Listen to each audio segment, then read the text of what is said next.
This is probably the first variation where things start to get really pretty tricky. Of course, I hope you understand, the further you go in the book, the harder things will be.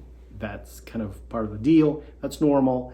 And this is how we learn. So if things are too easy for you, then you're probably not learning much. Just keep that in mind. And when you're dealing with this particular variation, there's quite a few things to consider. Number one, you have to be in the middle of the bow, and that implies that you're going pretty quick.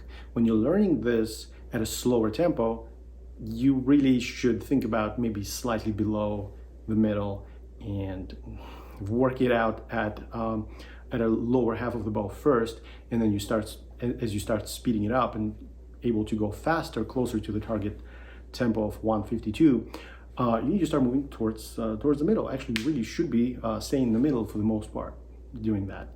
Be careful keeping things very rhythmical. You must be as rhythmical as possible.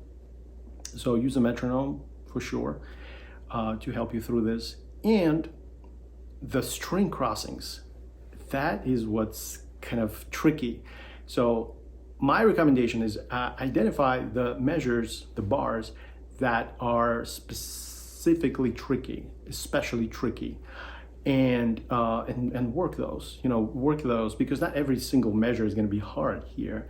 So make sure you prioritize your time, your precious time, to achieve maximum productivity as you're practicing this. So hopefully that little presentation will help. And remember, as you're going through the leaps over the strings, the elbow will be very much engaged, but it doesn't need to be engaged all the time. Mostly this is done with wrist and fingers, but there's a few times when you have to jump over a string.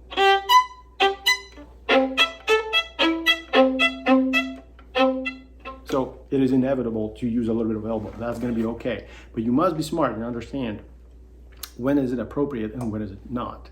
So use your judgment, listen to your teacher, and you should be fine. I hope you enjoyed this little presentation. If you did, please give it a thumbs up and subscribe to my channel. Thank you for watching.